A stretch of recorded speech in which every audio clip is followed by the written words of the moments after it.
Okay, and I'll just explain. Okay.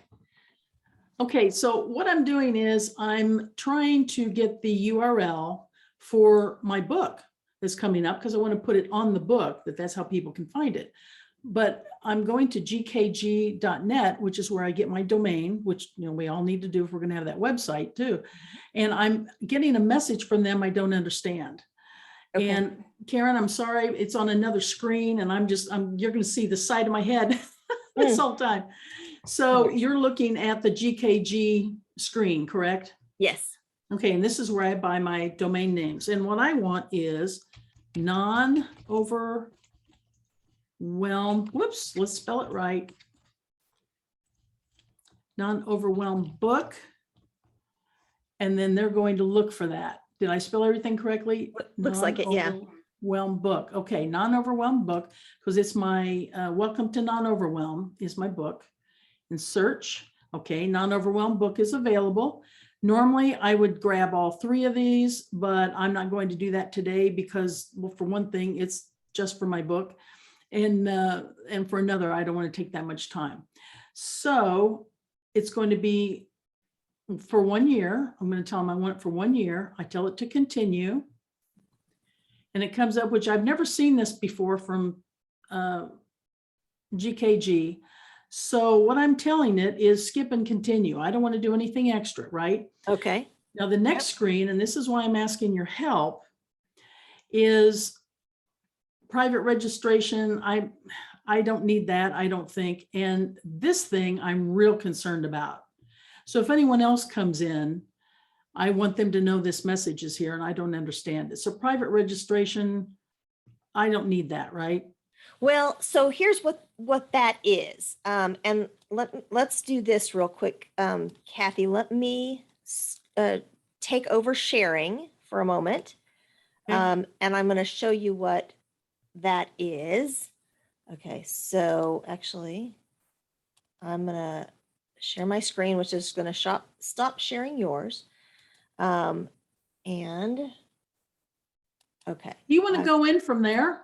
I've got GKG open here, but let me go to, this is what we're looking for. So the web registration entity, I think they have it linked down here. It's kind of behind their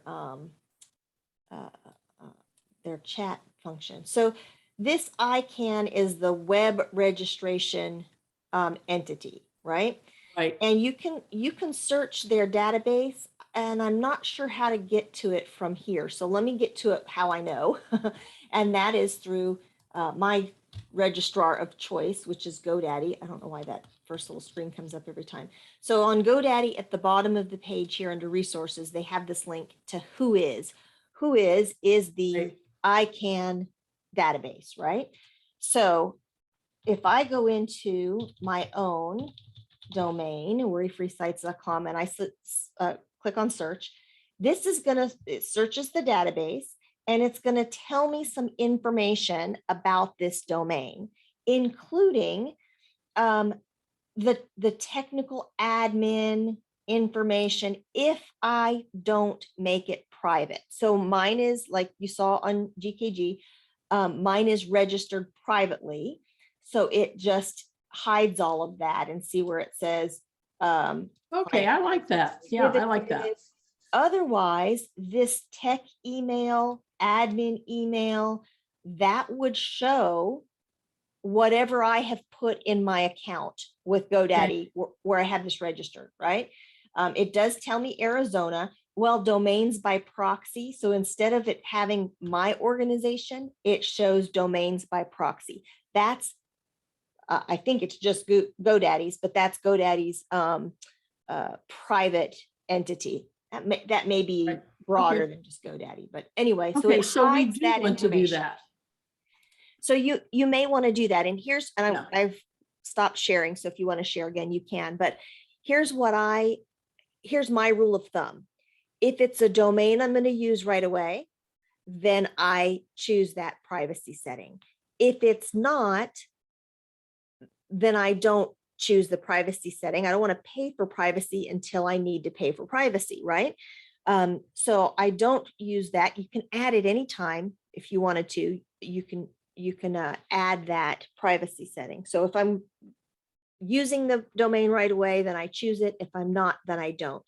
I also have in the back end my business information, not my personal information. So those domains that I've chosen not to have private only display my business information and not my private information, not my personal address or personal email and things Okay. like that. So those are some important Okay. Well, things. now I'm going to be using this year because So, the book's coming out this year. So I should do that, I'm assuming. well, and then here's the other thing, GKG, first year free.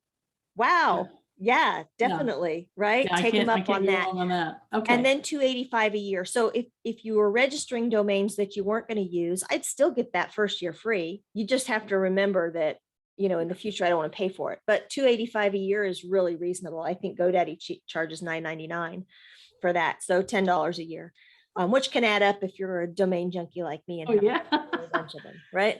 So Okay. And you can see okay. this now, right? We're good. I can see your screen again. Yes. Okay. Now this is the one that stopped me because this is where I know too much to just keep going. I don't know enough, but I know Right. too much and it Right. scares me. Right. Use our name server. Oh, I just assume I've always done that because they've never asked this before. Yeah, it's kind of a default, but I think what they're doing here is upselling you on this deluxe parking and webmail access. See the two Yeah, and I don't check care boxes? about that. And they're free the first year, but what happens is you forget that you've opted into Yeah. those, and then you forget to opt out in a year, and now Yeah. you're being charged an extra $13 that you don't really need to pay for. So, Well, I was assuming I should go here, but then I don't know what to do. Then what? so when you're ready to launch your website, there's a couple ways to point your domain at a website, and adjusting the name servers is one way. And then simply pointing a record of your domain at the host account is another way. It's the way that I prefer. But so by default, I would say, yes, use our name servers, but like you've just done, uncheck. I just realized I can't take that off. Oh, okay. They won't Well, let then me. that's the default, right? And Yeah, that's, I just realized that.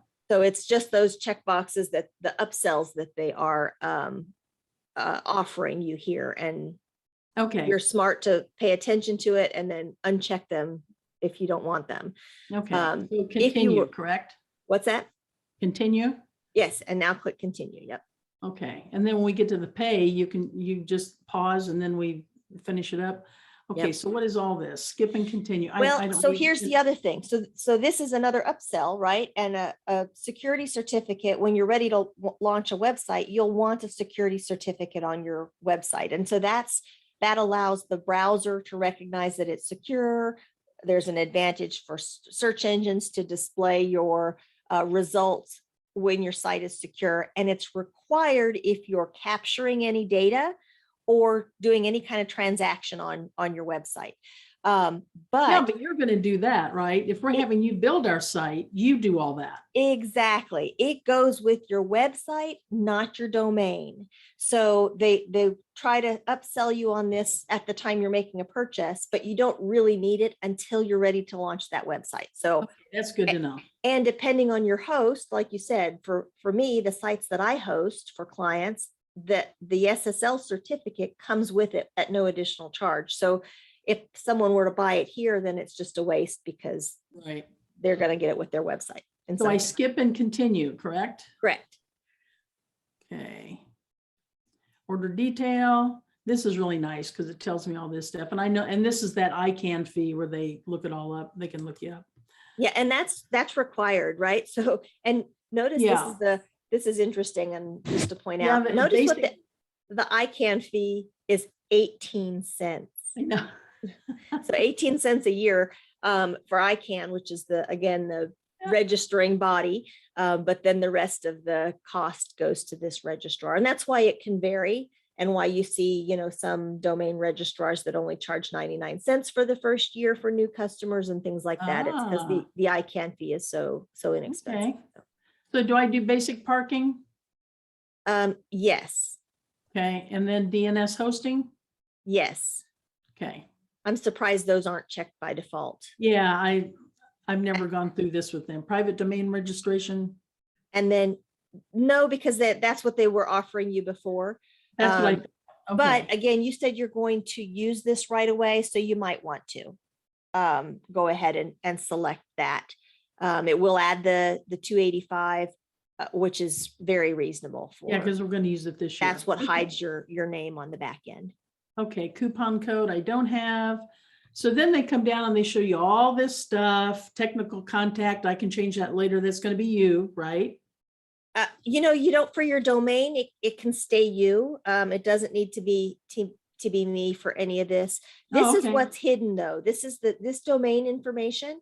Right. If you didn't choose that privacy setting, then this would be visible in that database that I showed you. Okay, cool. And then I'm going to use a credit card. So you want to pause until I get that done and then we can come back? Absolutely. Okay. Okay, we've finally gotten through this process of ordering this thing. I just wanted to remind everybody, whenever you're online, even though they say you can print if you click on their thing, whenever my receipt is there, I right click, tell it I want it to print, and I do a PDF of it and put it on my desktop. And that's what I'm doing right now. So I have down here GKG receipt. I'm going to save that to my desktop. So I will have that now on my desktop. And one thing I like about GKG is they're very good at sending that out, and they keep up when it's almost time to renew and all that good stuff. So that's a good practice though, to save it, to click print and then change your printing to save as a PDF so that you've got a electronic copy, just in case the email doesn't go through or it gets, in your junk folder or something and you can't find it. So, and they are also really good. If that does happen, you can come back in at any time and you can get all this information. And remember, if you're in business, to get a copy of this for your tax folder, which I talk about in my non-overwhelm stuff. Yeah. On how to do that. Good advice. But there it is, my nonoverwhelmedbook.com. Yay. Perfect. Thanks, Kathy.